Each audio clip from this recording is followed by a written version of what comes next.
자, 우리는 신랑과 신부, 예수님이 우리의 신랑이고 우리가 주님의 신부가 된다는 사실이 그냥 성경의 일부만 나온 것이 아니라 전체에 나온 것이라는 걸 보고 있습니다. 심지어 아담과 하와, 중요한 인물이죠. 처음 사람도 사실은 예수님의 신랑 대신 예수님의 상징이었고 실존 인물이에요. 그렇지만 그런 면을 상징하고 있다는 거예요.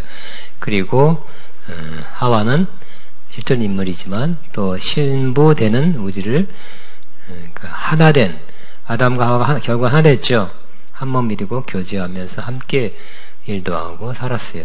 그렇듯이 신부된 우리가 신랑 예수님과 함께 살 것에 대한 하나의 상징의 인물이 되었다고 나눴습니다. 또 이삭과 리브가의 그 결혼 혼인 과정, 또 혼인한 것도 신랑과 신부 관계, 그 다음에 솔로몬과 슐롬의 여인의 깊고 뜨거운 그 사랑 이야기도 결국은 주님과 우리의 사랑 이야기와 같다고 그것에 대한 상징이었다고 나누고 있고, 그 다음에 네 번째는 호세아 선자와 창녀 고멜 이야기입니다. 호세아는 거룩한 하나님의 종, 하나님의 거룩한 말씀을 선포하는 선자입니다. 그런데 어느 날 하나님께서 호세아에게 너는 가서 음란한 여자를 맞이하여 음란한 자식을 낳으라고 명령했습니다. 아마 다른 사람 같으면 그저 남자인데 결혼하라, 하나님이 아무리 선지하지만 하나님 음성을 듣고 가서 음란한 여자를 맞이하여 음란한 자식을 낳아라, 이렇게 순종하고 싶으니까 아니겠죠. 우리 남자들이 다 고개를 절레절레. 아마 다른 사람 같으면 그것만은 아니 됩니다. 혹은 내가 잘못 들었나? 사탄아 물러가라 그랬을 거예요.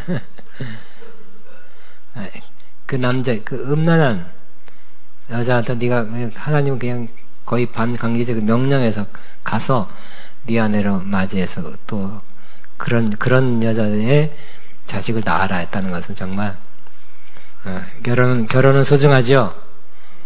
소중한데 그런 여자를 데려와서 살아라? 자식을 낳아라? 정말 힘들 겁니다. 근데 하나님께서 그렇게 말씀하신 이유가 있는데, 이 나라가 여호와를 떠나 크게 음란함이라 그랬어요. 하나님의 마음을 좀 알아봐라, 느껴봐라 하고 그렇게 명령하는 것입니다. 자, 하나님께서 음란한, 그러니까 물론 영적인 음란함이에요. 하나님은 하나님만 섬기지 않고 이방의 그 우상을 많이 섬겼죠. 이스라엘 백성들이. 그러니까 하나님을 섬기고 사랑하는 것 대신 바알, 아세라 뭐 여러 가지 신들을 섬기는 것을 영적인 음란이라고 표현하고 있습니다. 자, 하나님께서 음란한 자기 백성들에게서 느끼는 그 상하고 아픈 감정을 호세아와 선자도 느껴보라는 것입니다.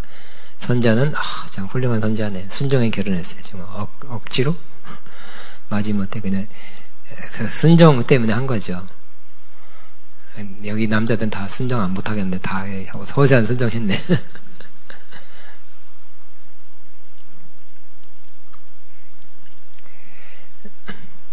자녀를 낳았지만 또 고멜은 또 도망가요. 왜? 음란한 일을 하려고. 그런 여자예요. 결혼했으면 이제 마음 고쳐먹고 가정생활에 충실하고 남편에게만 충실한 게 아니라 또 음란한 짓 하기에 또 나가서 이런 아주 음란의 대가라 그럴까 뭐랄까 음란의 도가 지나친 여자죠. 근데 하나님께서는 뭐라 그래요? 또 데려와서 살아라. 나 같은 보통 남자 같으면 잘 나갔다 이거사 그럴 거예요. 속 시원하다. 네 발로 걸어 나갔으니까 위자료도 없고 다른 사람 무슨 말 들을 것도 없고 아유 모든 게 잘 됐네. 시원하다. 근데 하나님 뭐라고요? 시원한 게 아니라 다시 데려와 살아라. 한마디 비명이 나오겠죠. 보통 사람 같으면 비명 나옵니다. 근데 이 짧게 했죠. 이것은 뭐냐면 이를 통하여 이스라엘이 영적으로 음란한 고멜 같은 백성들이지만 그래도 하나님은 사랑하시다는 그 영원한 사랑을 보여줍니다. 이렇듯 진정 부족한 우리를 향한 주님의 한계 같은 사랑을 알 수 있습니다. 결국 호세아는 누구를 상징해요? 신랑 예수님. 또 고멜은 누구예요? 미안하지만 여러분. 그러니까 여러분은 육적인 음란은 아니라 영적인 음란을 했다는 거예요. 여러분 우상은 섬기지 않았지만 뭐를 섬겼어요? 뭐를 사랑했어요? 세상을 사랑하는 거예요. 세상을 사랑하는 것이 바로 음란한 거예요. 세상의 쾌락, 정욕, 자랑 이런 것들을 사랑하는 것이 하나님 대신 그런 걸 마음 뺏기는 거예요. 그렇지만 우리가 그렇다 그래도 하나님이 알았다, 네 마음 알았다, 가. 그런 게 아니라 데려와서 하는 거야. 자꾸 데려와서 살아서 점점 좋아지기를. 그러니까 우리는 영적으로 고멜 같은 사람이라는 거예요. 그래도 우리 주님이 남자로 지금 대단한 남자분이시죠. 대단한 신랑이시죠. 그냥 마음이 너그럽고 용서하고 용납해 주시기를 여러 번 하는 거예요. 최고의 신랑 아닙니까? 그 다음에 네 번째 상징은 남편과 아내입니다. 하나님은 에베소에서 남편과 아내에 대해서 이렇게 말씀하십니다. 같이 있습니다. 시작.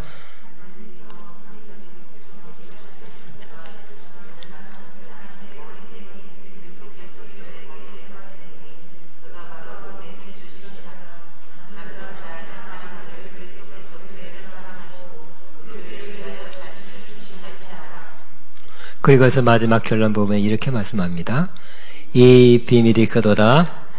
나는 그리스도 교회에 대해서 말하는, 교회에 대해서 말하는 거지 그렇다고 남편 아내에 대해서는 말을 안 한 거다고 말하지는 않지만 성경이 분명히 말하고 있잖아요. 이 남편 아내의 관계는 교회에 관해서, 즉 교회와 주님과의 관계에 대해서 말한 거래요. 그러니까 교회는, 그러니까 남편은 뭘 상징해요? 예수님을 상징한 거예요. 이 땅에서. 아내는 신랑, 교회를 말하는 거죠. 신부. 이 관계가, 신랑 신부 관계가, 그러니까 남편과 아내 관계가 예수님 신랑, 우리 신부 관계를 상징으로 보여주는 거라고 말하고 있는 것입니다. 나는 그리스도의 교회에 대해서 말한다고 말했어. 이 비밀이래, 비밀. 뭐 남편 아내 순종하라 사랑하라는 게 무슨 뭐가 비밀이에요? 비밀 아니죠? 쉬운 거 아니에요? 아내들이요 뭐 하라고요? 순종하라. 남편들아 뭐 하라고요? 아내 사랑하라. 뭐 비밀이야? 비밀 아니죠? 해야 되는 거죠? 이해되는 거잖아요. 근데 이 비밀이 크도다. 뭐 왜 비밀이냐면 이것이 바로 그리스도와 그럴 거야 아마. 교회에 대해서 말하고 와란 말을 빠졌어요. 그렇기 때문에 비밀이라는 거예요.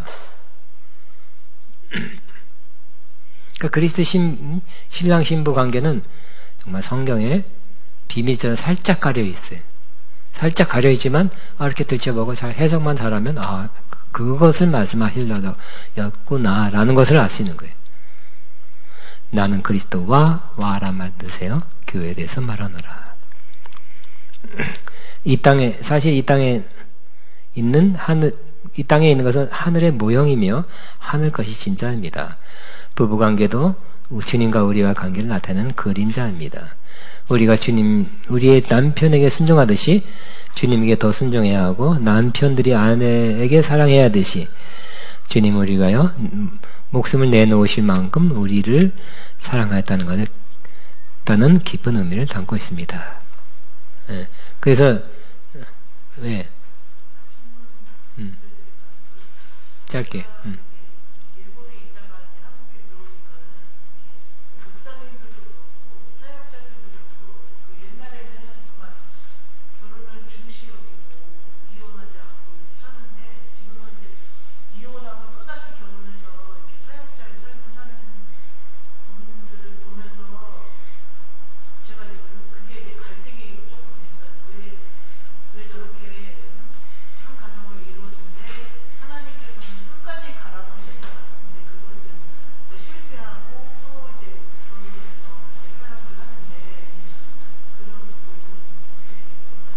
그러니까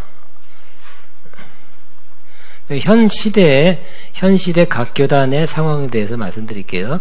물론 성경적으로 이혼하지 말라, 이혼하지 하면 안 된다는 것은 우리가 또 인정하고 가르칠 것입니다. 그럼에도 불구하고 이혼한 사람들 많죠. 뭐 미국 같은 경우는 절반이나 이혼한다고 합니다. 그럼 이혼한 사람, 한번 이혼을 경험했던 사람은 다시 재혼하는 것에 대해서 성경은 막을까요, 안 막을까요? 막아요, 안 막아요? 어디서 막나 그럴까요? 성경은 재혼하면 안 되느니라 말이 어디 몇 절에 있나?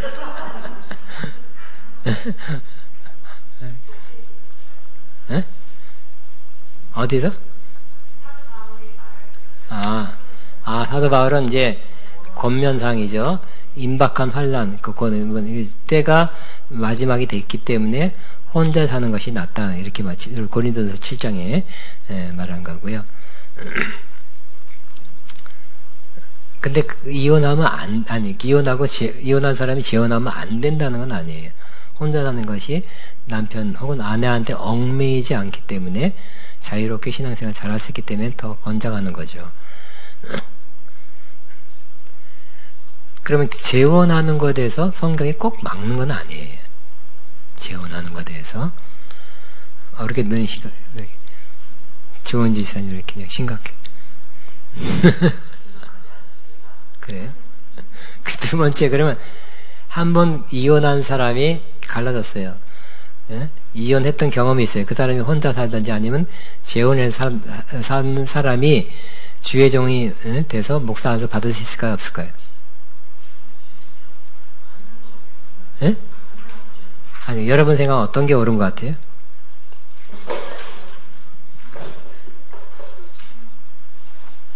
응? 여러분의 의견을 듣겠습니다. 이혼 경험이 있는 사람, 그래서 혼자 살거나 혹은 또 재혼해서 산 사람은 주의종 돼서 목사 안수를 받아서 주의종이 될 수 있을까요? 없을까요? 예? 뭐라고요? 왜요? 아까 될 수 없다고 했던 거 누가 그래요? 그랬어요? 우리 디모데 전서를 한번 펴보겠습니다. 디모데 전서 3장.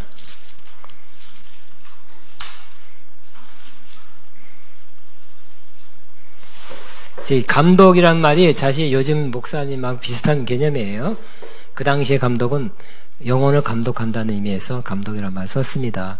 그런데 이 감독이라는 말이 조금 변해서 정말 큰 지역을 관할하는 그 큰 종을 감독이란 말을 요즘 또 많이 쓰기도 하지만 또 목사님하고 비슷한 개념이에요.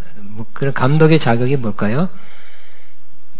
책망할 것이 없으며, 첫째 2절에 3장 2절 디모데전 3장 2절, 그 다음에 한 아내의 남편이 되며 그랬어요.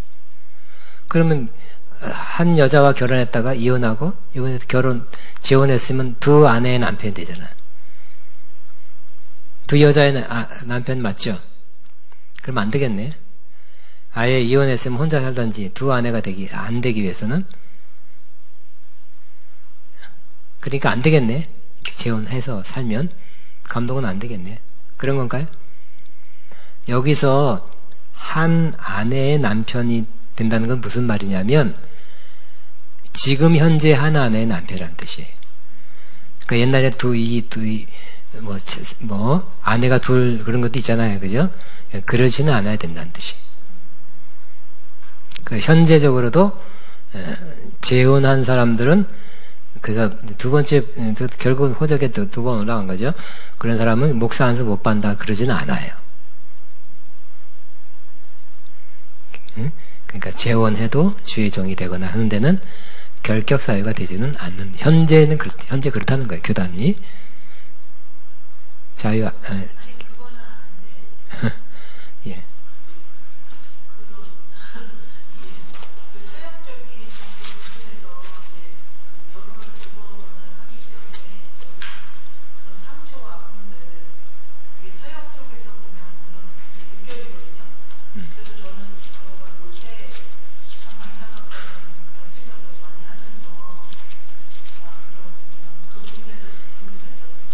근데 그 결혼에 대해서 또 이혼에 대해서 우리가 조금 신중하게 말해야 될 것 같아요. 성경적으로 이혼하면 안 된다. 그건 맞는 말이에요. 이혼 안 하도록 설득하고 막 말리고 뜯어 말리고 정말 도시락을 싸갖고 말리긴 해야 되지만 이혼한 사람에 대해서 네가 성경적으로 어겼으니까 죄졌다. 이렇게 또 정죄하기는 그것도 아닌 것 같아요. 또 이혼할 만한 이유가 있었다든지 또는 그렇게 이혼한 사람에 대해서 우리가 상처를 또 주는 말을 하면 안 될 것 같아요. 그래서 이혼한 사람들에서 좀 이해하는 입장에서 또 접근해야 될 것 같고, 이혼한 사람들을 상처를 치유하는 입장에서 가야지, 이혼한 환경에서 하지 말라는 거 했네? 그러면 안 될 것 같아. 또 이혼한 사람 또 나름대로 또 이유가 있다고 또 생각해야 될 것 같아요. 이혼을 권장하거나 절대 아니에요. 그 사람들을 위로하고 치료하고 회복하고 끌어안는 것이 교회다. 이렇게 생각합니다.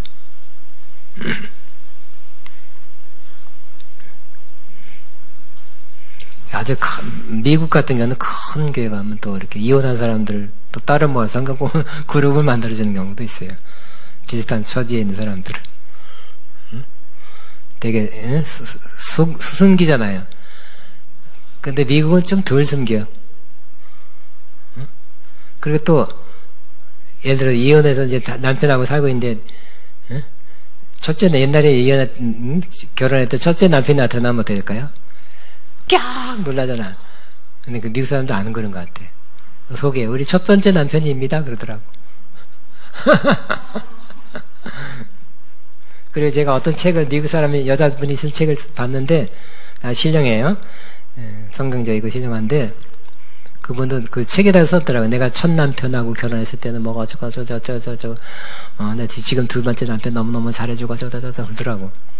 그러니까 첫 남편하고 문제가 많이 있었다는 걸 그냥 유명한 분인데 숨기지 않더라고요. 미국 사람은 그렇게 막 숨기지 않잖아요. 그죠? 그것도 괜찮다. 그러니까 많이 치유가 된 것이다. 그분 입장에서는 그렇게 생각됩니다. 이혼해서 결국 이혼했다는 것이 평생 끌어안고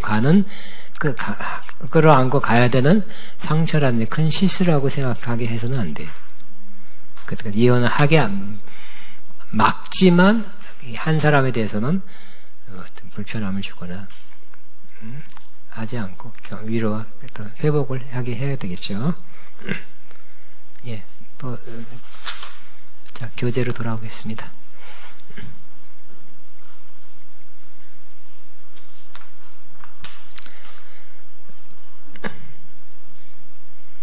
자, 주님께서 더 순종해야 하고 남편들이 아내에게 사랑해야 하듯이 주님은 우리를 위하여 목숨을 내놓으신 만큼 우리를 사랑하셨다는 기분을 담고 있습니다. 그 다음 14페이지 주님이 신부를 데리러 올 것이다. 지금은 우리는 타이틀이 신랑이신 주님과 정혼한 상태입니다. 약혼보다는 조금 더 강한 결속 관계입니다. 하나님 아버지께서 창세전에 신랑 예수님과 우리를 신부로 하여 하나 되어 살도록 예정하셨고 지금까지 그 일을 하고 계십니다. 이스라엘에서는 아버지가 아들을 위하여 신부를 정해주고 정혼을 하게 한 다음은 함께 살 집을 마련하고 다 마련되면 신랑이 신부를 데려옵니다. 예수님께서 이렇게 말씀하셨습니다. 시작.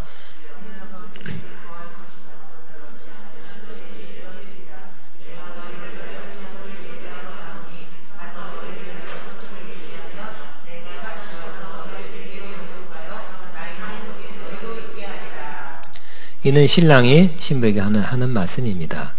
그러니까 예수님이 신랑인데 예수님 하신 말씀 통해서 우리 믿는 자들, 진정으로 믿는 자들을 신부로 간주하고 하늘에 있을 곳 마련한다는 그런 의미로 말씀했다고 또 보여집니다. 신랑이 준비되면 다시 신랑만 준비되는 것도 아닌 것 같아요. 지금은 또 신부도 준비될 것 같아요. 지금은 신랑은 하늘에서 함께 살 처소를 다 마련했습니다. 곧 신랑 예수님이 다시 오십니다. 또 신부가 준비되어야 됩니다. 어떻게? 아까 이것듯이요. 시작. 물러시죠. 말씀으로 거룩하게 하여 티나 주름 잡힌 것이 없는 빛나는 성도가 되도록 준비해야 됩니다. 늘 그날을 기다리며 자신을 또 자신을 지키는 자가 신부입니다. 시작. 사도 바울이 성도를 향해 이런 우려를 했습니다. 시작. 뱀이 하와를 미혹한 것처럼 너희 마음이 그리스도를 향하는 진실한 그 다음에 떠나 부패할까 두려워. 사도 바울이 이렇게 염려했던 것처럼 저도 여러분이 그런 사람들처럼 되지 않기를 바라고 기도하고 가르치고 있습니다. 그렇죠. 뱀이 하와를 미혹한 것. 미혹. 아담 하와 때는 진짜 뱀인지한테 나타나서 유혹했죠. 근데 요즘은 여러분 뱀이 여러분 샤서 천장에서 나다나다 은주야 뭐 이렇게 할까요? 그건 아니죠. 그러니까 디모데전서 4장 1절에 있어요. 만세에는 미혹하게 하는 영과 귀신의 가르침을 쫓는다. 그래서 잘못된 가르침, 성경 뭐 설교, 성경 공부하는 그 사람의 영이 그런 미혹해 한 영이 되는 거예요. 그래서 그런 사람들 잘못된 가르침을 따라가면 결국 믿음에서 그렇죠. 믿음을 떠나게 돼요. 여러분 여기서 제대로 신앙생활하다 신천지에 빠졌어. 그럼 믿음을 떠나는 거예요. 거기 가르침, 거기 영에 뒤집어 쓰이겠니. 그런 식으로 신천지만은 아니겠죠. 확실히 완전히 잘못된 그러한 가르침, 성경 공부, 뭐 그런 지도자 이런 사람 따라가면 믿음도 잃어버리는데 그 사람들이 다 미혹의 영이 있는 사람이 그렇게 사람들을 자꾸 뭐 공부한다 그러고 집요하죠. 집요하게 또 찾아간다 그러고 참 만나자 그러고 성경 공부 한번 해보시지 않겠냐 그러고 자꾸 그래요. 자, 신부는 옳은 행실로 살아가는 사람들입니다. 그 옳은 행실 하나하나로 인해 신부가 입는 웨딩드레스를 같은 빛나고 쾌다 새 마포로 짜져서 준비됩니다. 잘 순종하고 따르는 심령이 결국 그리스도의 신부가 될 것입니다. 에스더가 모르드를 잘 따르고 순종했듯이 우리도 모르드게로 예표된 성령님을 잘 따라야 합니다. 또 에스더가 회개의 관할 아래 잘 준비되었듯이 회개로 예표된 성령님의 인도함을 받는 영적 지도자 멘토를 잘 따라야 됩니다. 교만하고 불순종하는 와스디는 왕후에 쫓겨났습니다. 그러나 순종하는 에스더는 모든 준비관을 잘 따라서 맞춰서 마침내 왕후가 되었습니다. 에스더는 여러 돕는 손길로 왕비가 되다. 주님의 신부는 하나님의 은혜로 된다. 이 타이틀이 내까만 두꺼운 것이라면서요. 에스더가 왕비가 되는 과정은 에스더의 힘으로 된 것이 절대 아닙니다. 혼자 힘이 아니라는 거예요. 에스더는 당시 출신이 중요한 때 매우 작은 나라 이스라엘 소녀였을 뿐이었습니다. 그러나 그가 왕비가 된 것은 와스티가 교만하고 그 자리에서 쫓겨났기 때문입니다. 에스더가 아름답게 자라게 되고 마땅히 해야 할 일을 가르쳐준 모르드게의 도움이 컸습니다. 헤게가 에스더를 좋게 보고 은혜를 베풀어 몸을 정결케 하는 물품과 일년품을 주고 7 궁녀를 붙여서 돕게 했습니다. 그리고 왕의 은총을 얻었습니다. 이렇게 묘사하고 있습니다. 시작. 왕이 모든 여자보다 에스더를 더 사랑함으로 그가 모든 처녀보다 왕 앞에 더 은총을 얻 왕이 와스티를 대신 왕으로 삼았습니다. 그러니까 모든 것이 은총, 은혜, 그레이스입니다. 세상 소망 다 알아나 은혜 힘을 나는 믿네. 은혜 힘은 나는 주 나의 상한 나의 마음 보시네. 나에 있네. 날 세상 소망 다 사라져가도 주의 사랑 끝이 없으니 가는 이 모든 순간이 주의 힘을 나는 믿네. 결국 에스더의 두 번째 이름은 뭐가 돼야 될 것 같아요? 은혜, 그레이스. 은혜로 된 거니까. 에스더가 아무리 시골에서 이쁘다 쳐도 저 시골 저 먼 곳에서 왕후가 될 수 있었겠어요? 삼촌이 가라 그래서 갔을 것이고. 또 아무리 이쁘다 그래도 사실 이쁜 것도 부모의 영향이 많잖아, 그죠? 엄마 아빠 중에 되게 이쁜 사람 또 자식이 또 이쁜 사람 나오잖아. 그것도 부모 덕도 많이 있어요. 여러 돕는 사람들이 도와줬죠.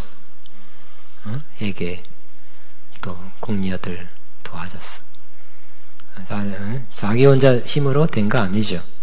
그 우리도 신부가 되는 과정이 자기 혼자 되는 것이 아니라 여러 사람의 도움. 하나님께서 그런 사람 붙여주는 거죠.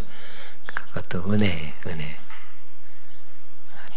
우리는 은혜로 살고 은혜로 신부가 됩니다.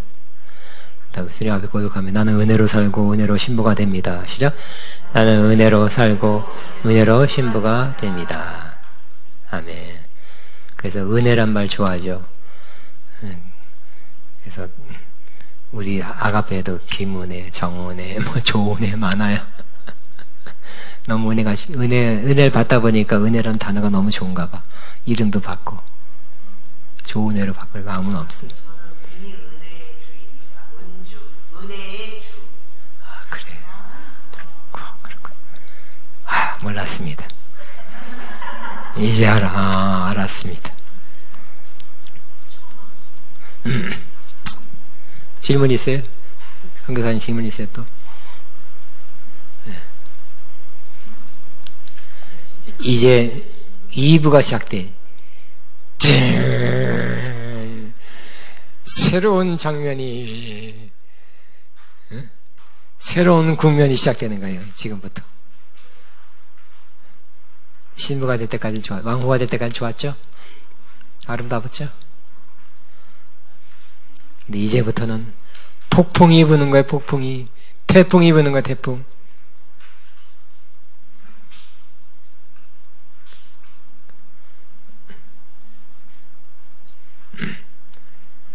자, 그러면 이 16페이지 에스더 강의 5강을 하여 극심한 폭풍이 불어올 때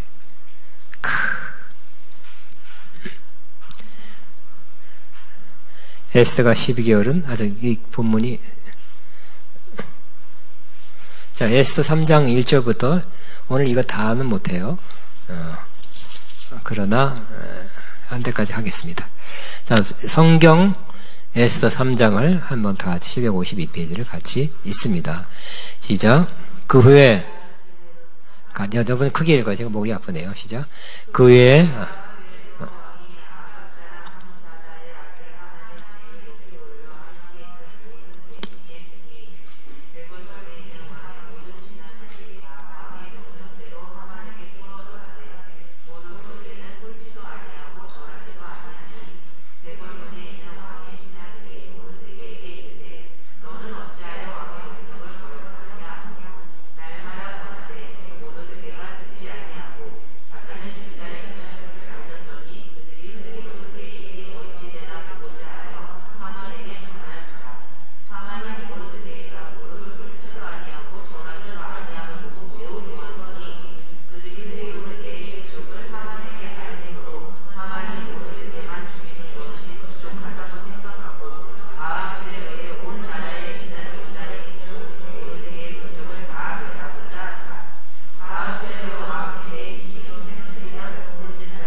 제목은 극심한 폭풍이 불어올 때입니다.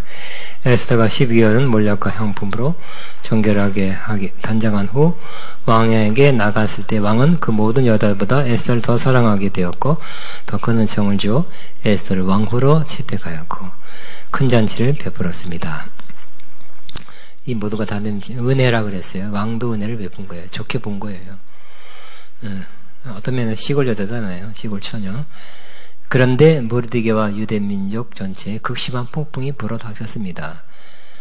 이런 이유로 발생했습니다. 즉 아하스웨로 왕이 아각 사람 하만을 다른 모든 대신보다 더 높은 지위를 주었고 아마 총리 정도 명령을 내려 왕의 모든 신하들이 다 이 하만에게 꿇어 절하게 하였습니다. 그런데 왕의 신하 중에 한 사람인 모르드게는 꿇어 절하지 않았습니다. 왜 그랬을까요? 그러니까 이렇게 대신들이 뭐 몇십 년 몇백 년 있잖아요. 그 우리나라도 경복궁 이런 데 가면 앞에 쫙 대신들이 왕의 강단 왕이 있는 자리에 있고 밑에는 쫙 돌로 뭐죠? 마당 흙이 아니라 돌이잖아요. 거기 가면 뭐 정말 수백 명이 있을 것 같아요. 그런데 왕이 있을 때는 왕한테 하면 되지만 왕이 없을 때도 이 하만이 높은 자리라 그 사람이 지나가도 절해야 되는데 절하지 않았어요. 왜 절 안 했을까요? 다 훌륭한 절하는데 하만만 아니 모르드게만 뻣뻣했었어요. 튀어났죠. 아니 저것이 왜 절 안 해? 하고 이제 기분 나빴겠죠.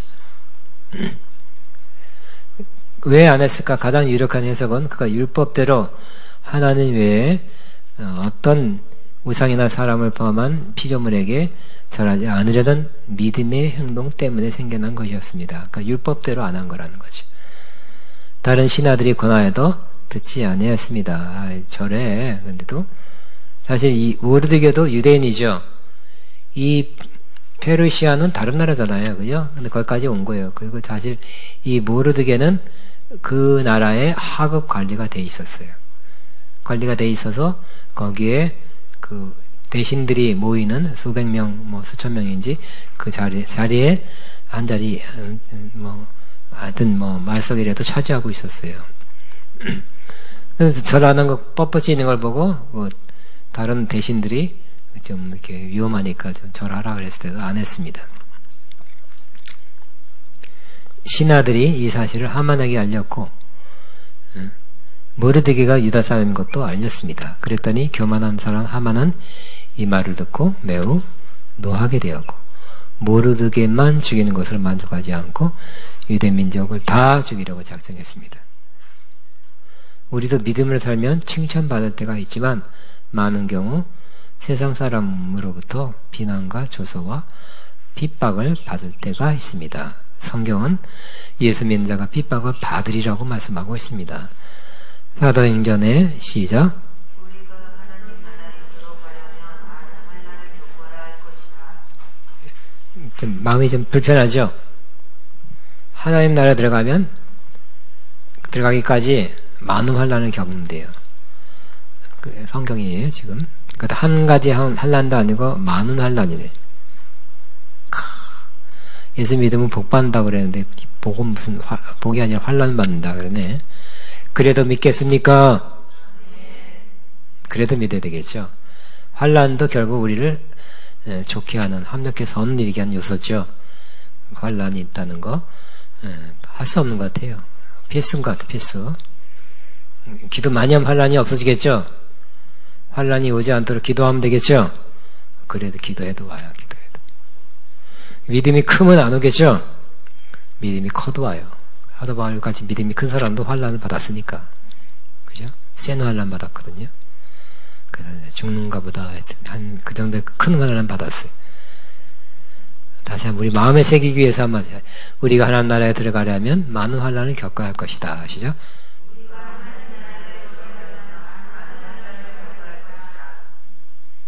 이 마음에 간직하고 있으면 마음 준비가 되는 거야. 환난이 왔구나. 그러면 이거 웬일인가? 이렇게 내가 기독교 신앙 잘못 선택했다 이렇게 생각하지 마시고 때로 환란이 올 수 있다고 생각해야 될 것입니다. 다시 한번 시작. 우리가 하나님 나라에 들어가려면 많은 환란을 겪어야 할 것이다. 예수님도 그랬어요. 예수님도. 시작. 너희가 세상에서 환란을 당하나 내가 세상을. 예수님이 예언한 것은 제자들 앞에 무슨 예언은? 잘 될 것이다. 형통할 것이다. 승리할 것이다. 크게 될 것이다. 이렇게 예언하지 않고 뭐라고요? 너희가 세상에서 환란을 당한대요. 근데 내가 세상을 이겼다는 건 뭐예요? 내가 이겼더니 너희도 뒤따라서 이기게 될 것이다.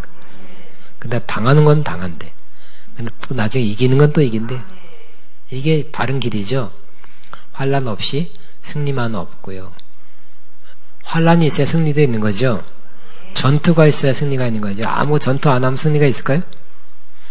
아니죠. 환란이 있어야 이김도 있는 거예요. 사람이 너희가 세상에서 환란을 당하나 내가 세상을 이겼노라. 시작.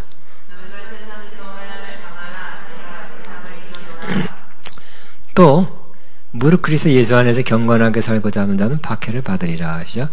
무릇 그리스도 예수 안에서 경건하게 살고자 하는 자는 박해를. 경건하면 박해 안 받을 줄 알았는데 또 박해를 받는데요. 티죠, 그죠? 세상에 티예요. 직장 생활하는 사람도 그렇고요.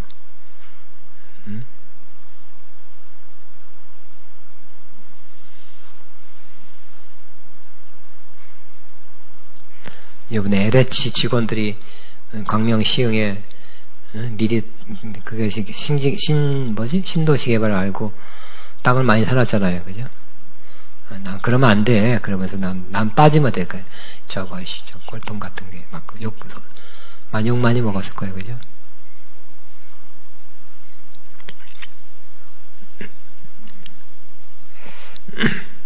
자, 우리는 이 사실을 다시 한번 모두 그리스도 예수 안에서 경건하게 살고자 하는 자는 박해를 받으리라. 시작.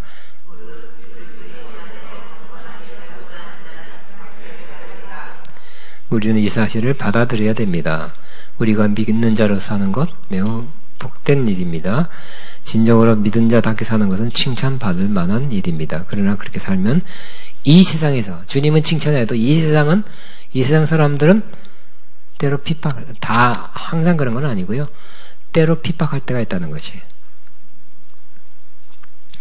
하만은 매우 영악하고 교활한 사람이었습니다. 그는 왕 앞에 나갈 기회를 얻어 사실을 살짝 바꾸어 증폭시켜서 왕에게 이렇게 하랬습니다. 시작.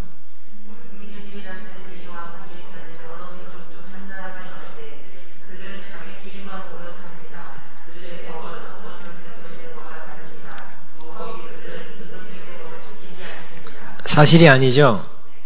그 세상 사람들이 믿는 사람을 고발하거나 세상 악한 사람들이 선한 사람을 고발할 때 꼭 이렇게 왜곡돼서 고발한다니까요.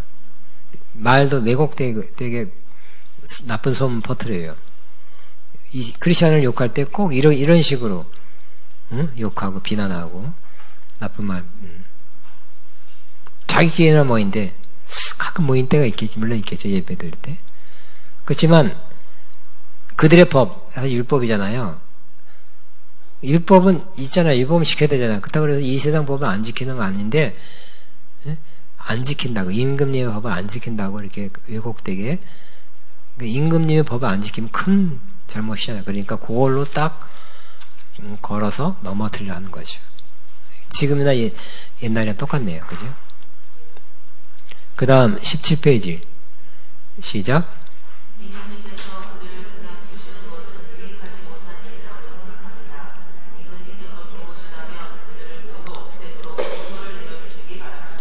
그들이 모두 없애달래요.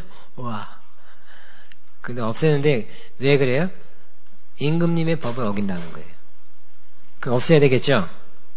그러니까 그런 이유를 찾았어요. 말 살짝 돌려서. 와.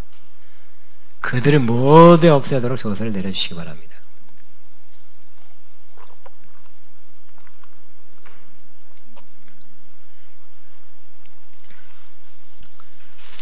사실은 그것은 자신과 모르드게의 문제입니다. 모르드게가 뻣뻣하게 자라났다는 건데, 이걸 모르드게가 유대인이라면 유대인 다 죽인다는 거예요. 악한 사람들은 이렇게 아주 악을 크게 큰 스케일로 품네요. 그것은 화난 김에 하만은 모르드게의 민족 전체가 임금님의 법을 지키지 않기 때문에 그들 모두를 죽여야 한다며 죽일 권한을 청구했습니다. 사탄이 하는 짓이나 사탄의 영향을 받거나 조롱을 받는 자의 모습과 유사합니다. 사실을 왜곡시키는 말을 합니다. 몇 배 더 심한 말로 부풀리고 확대해서 비판합니다. 나아가 더 큰 공격을 하는데 어떤 권세를 받아 가장 치명적인 공격을 퍼부어 없애려고 하는 것입니다. 하만은 왕으로서 권세를 받아 유대인 모두를 죽이려 했듯이 여러 사람들에게 부정적인 말을 퍼뜨려 상대방의 신뢰도를 떨어뜨려 신임을 잃게 만들거나 또 괴문자를 수차례 보내고 신문이나 다른 미디어를 통해서 부정적인 인식을 퍼뜨려서 매우 큰 손상을 입힙니다.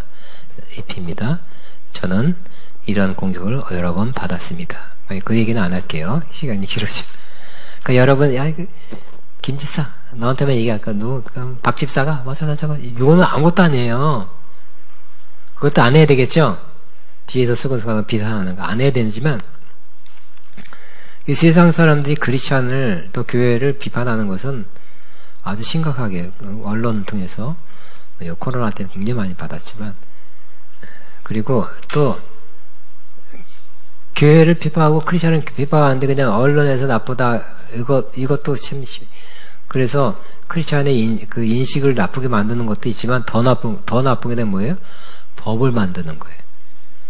국회나 법을 만들어서 교회를 뭐 코로나 때는 못 모이게 한다든지 뭐 찬송을 지금도 찬송 크게 하지 마, 기도도 크게 하지 말라 한다든지 자꾸 법을 만들어서 모이지 말라, 5인 이상 뭐 성가대 연습도 하지 말라 뭐 자꾸 법으로 자꾸 이렇게 핍박하는 거예요. 제일 큰 핍박은 법으로 핍박하는 거예요. 법을 어기면 처벌할 수 있으니까. 가벼운 거는 벌금 때리지만 조금 세면 반복하면 정말 영창에 간다니까요. 지금도 법을 만들라는 거잖아요. 법. 왕의 법을 안 지키기 때문에 이 사람들을 다 없애기 위한 모두 없앨 수 있도록 조처를 내려줘서 법을 만들어 달라는 거예요. 지금은 국회에서 하지만 그 당시 왕이 말이 법이었기 때문에. 그러니까 지금도 굉장해요. 여러분, 저와 여러분 모르는 사이에 많은 교회를 핍박하고 신앙생활을 제한하는 법이 계속 만들어지는 거예요. 만들어지려고 하고 있어요. 만들어지고 있단 말은 좀 과한 말이고 만들어지려고 하고 있고 막 자꾸 될 것 같아요. 그러니 정말 신앙대로 살고 경건하게 살고자 하는 사람이 박해를 안 받을 수가 없는 거예요. 예배 드리지 말라는데도 그래 난 예배 드려야 된다 하고 하면 박해잖아요. 그걸 듣고 나가기가 어렵잖아요. 그죠? 그러니까 마지막 때가 될수록 저와 여러분이 세상에서 법을 통해서 제한을 받고 박해를 받는 시대가 조금씩 더해질 것이다. 각오하셔야 돼, 각오. 그러니까 지금은 예수 믿고 잘 될 것이다, 예수 믿고 축복받을 것이다, 예수 믿고 뭐가 잘 되고 높아지고 이런 거를 가르치는 것보다는 뭐 그런 것을 가르쳐도 뭐 나쁘진 않겠지만 예수 믿으면 핍박도 없는데 막 박해도 옵니다. 잘 견뎌나가십시오. 이겨나가십시오. 이런 걸 가르쳐야 돼. 그죠? 실제 그러니까. 성경에 무수히 써 있잖아요, 무수히. 그것도 뚫고 나가야 돼. 이겨내야 돼. 그래서 핍박받는 수밖에 없잖아요. 사도 바울은 결국 믿음 좋아서 하나님과 가까워서 뭘 이뤘습니까? 사역적으로 많은 열매를 맺었지만 그가 뭐 큰 축복 받아서 큰 땅을 차지했다든지 뭐 부자가 됐다든지 그런 건 아니잖아요. 그죠? 결국은 죽었잖아. 재판받아 죽은 거예요. 세상 사람이 볼 때는 뭐였까요? 사도 바울은 실패자 같죠. 재판받아서 사형수로 죽었다니까. 근데 디모데후서 4장에 보면 사도 바울은 하나님 볼색이 뭐라고요? 로마의 기록에 있을 거예요. 사형수 바울. 응? 무슨 죄. 그렇지만 하나님 볼 때는 뭐라고요? 내 몸을 전제로 몸을 하나님의 제물로 드렸다고 표현하고 있어요. 하나님 볼 때가 중요하죠. 그래서 정말 순교당하는 것도 야, 네 인생 아직 많이 남았는데 젊었을 때 죽으면 되냐? 목 같은 죽음, 이게 뭐 강아지 같은 죽음이다. 뭐 이렇게 세상 사람들 이렇게 욕할 거예요. 그게 아니죠. 하나님 볼 때는 몸을 제물로 바친 거예요. 그러니까 그때 이제 하늘 올라가면 다 알겠죠? 순교당한 사람은 주님이 특별히 특별히 하나님께 가까이 가게 하신다 그랬죠. 영원토록 순교자의 그 아름다운 이름을 영원토록 갖고 살 거예요. 차라리 그게 낫죠? 여러분 앞으로 100년 더 살 거예요? 100년 안 산다 그래도 영원에 비해서 아무것도 아니죠. 아무나 또 순교되는 것도 아무나 순교하라고 주님 그러시진 않아요. 혹시 여러분 순교자가 될 기회가 주었다면 차라리 순교받는 게 낫겠죠? 믿음을 부인하고 예수님 잠깐 부인하겠습니다 하고 미안합니다 하고 부인할 거예요? 그러면 그 좋은 기회, 순교자가 될 기회를 놓치게 될 것이죠. 영광스러운 자리가 보장되어 있는 그 자리를 여러분이 놓치면 안 될 것 같아요. 그러니까 여기 뭐 환난 당한다, 바퀴가 온다, 뭐 이런 것도 혹시 오면 항상 오는 거 아니에요? 크리스천들이 어쩌다 오는 거죠. 어쩌다가 올 때는 잘 감수해야 될 것 같아요. 예수님도 뭐라 그랬어요? 너희가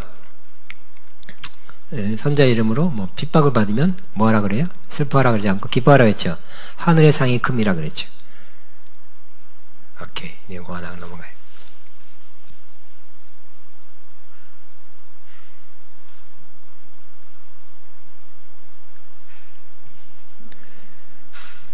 자, 왕은 하만의 말을 믿고 그 왕의 반지를 빼어 하만에게 권세를 주면서 마음대로 하시도록 허락해요. 옛날엔 도장이 아니라 이 반지가 도장이에요. 반지를 찍는 거예요. 그러니까 권세를 준 거예요.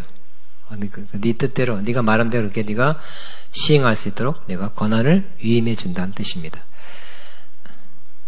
하만은 왕의 대신들과 그 지방의 관원들에게 왕의 이름으로 그 왕의 반지 도장을 찍어서 각 민족의 문자와 언어로 급히 보냈습니다. 그 내용은 둘째 달인 아달월 13일 하루 동안에 유다 사람들은 남녀노소할 것 없이 모두 죽이고 도륙하고 진멸하고 그들의 재산을 빼앗으라는 것이었어요. 도장 깍 찍었어요. 각 지방에서는 그 저주를 법령으로 공포하여 각 민족에게 알리고 그날을 준비하라. 그날이 되니까 도장 딱 찍어서 왕의 명령이 떨어지자 우리나라 같으면 어명이요 하고 출발했겠죠. 보발꾼들이 떠나고 수산성에는 조서가 납붙었습니다. 먼 지방에는 그 메시지를 전가할 사람들이 떠났어요. 그래서 그 임금이민 수산성에는 조서가 벽보가 붙었어요. 왕과 하만은 함께 술잔을 기울이며 앉아 있었지만 수산성은 술렁거렸습니다. 예수님께서 시작.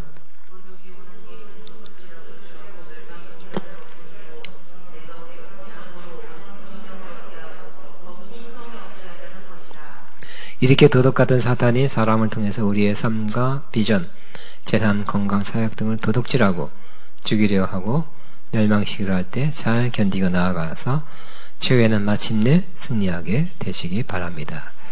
그러니까 사탄이 아직도 존재하죠. 얼마 동안 예수님 오실 때까지 존재하는 것은 가만히 노는 것이 아니라 도둑질하고 죽이고 멸망시킨 일을 지금도 하고 있다는 것을 알아야 될 것입니다. 그래도 우리는 이겨내야 될 것입니다. 승리해야 될 것입니다. 자, 우리의 대적자 하만의 공격을 이기고 몰아내라. 여기까지 할 수 있을까요?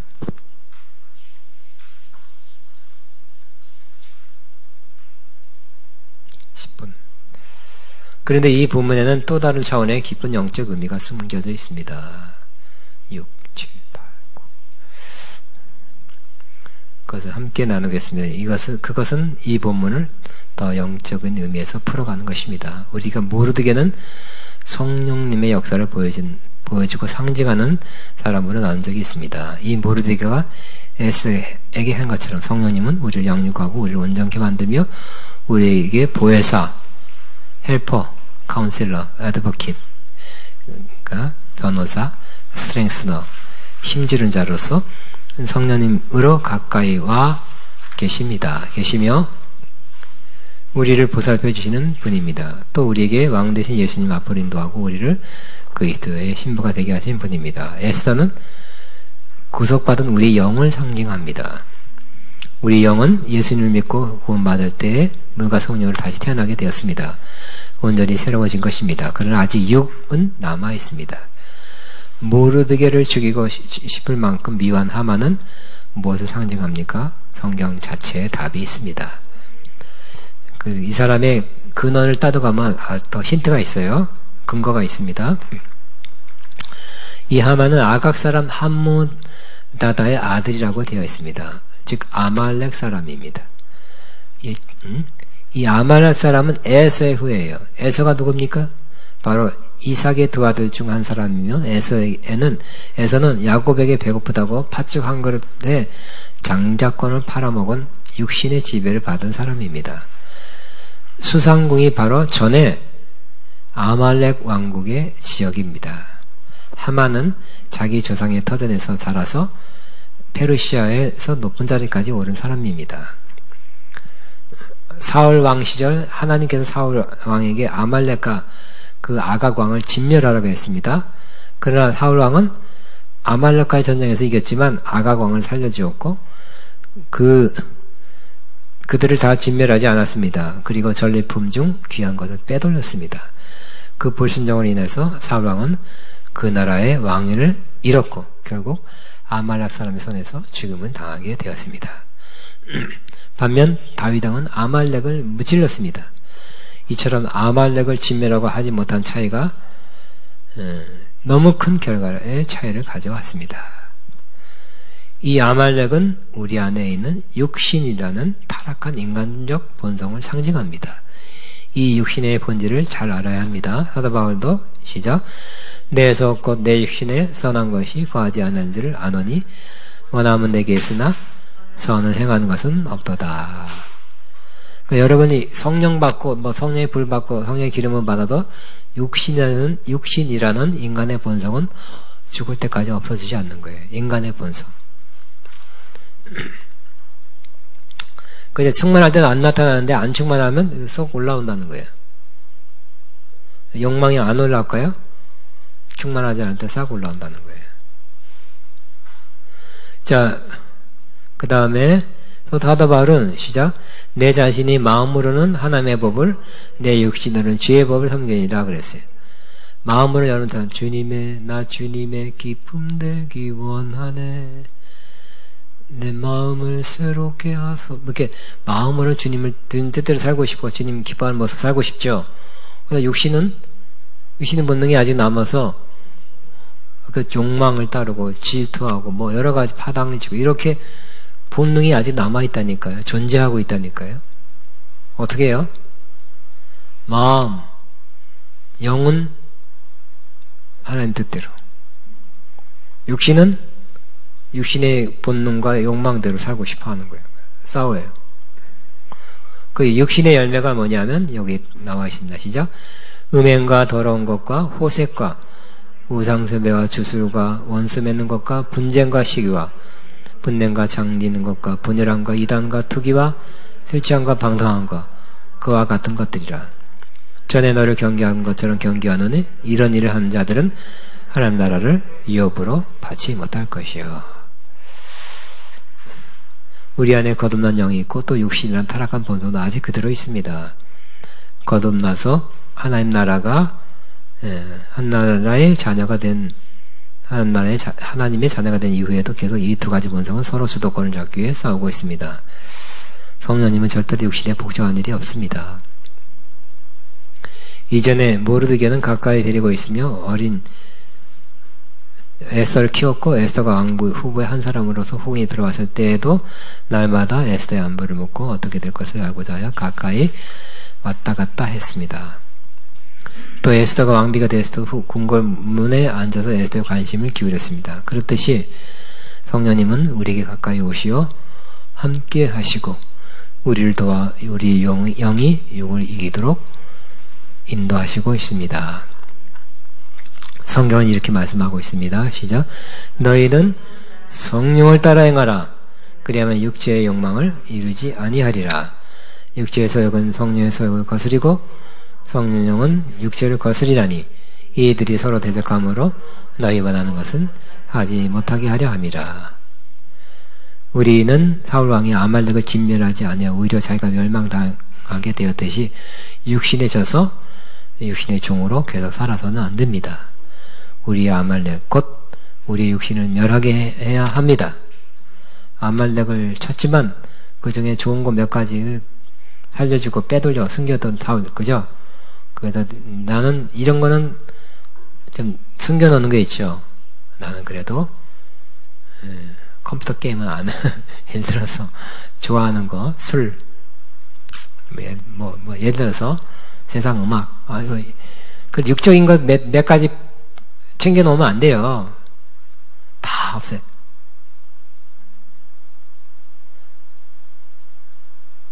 저도 그래 성령 받고 21살 때 성령 받으니까 싹 세상적인 거 몇 가지 했거든요. 이래봬도 이렇게 생겼어. 세상적인 몇 가지 즐기는 게 있었어. 근데 성령 받으니까 다 하고 싶지 않은 거 있죠. 세상 음악도 안 듣고 싶고 정말 세상적인 건 다 100% 끊었는데 그때부터 그렇게 살 줄 알았는데 그러지 않는 거야.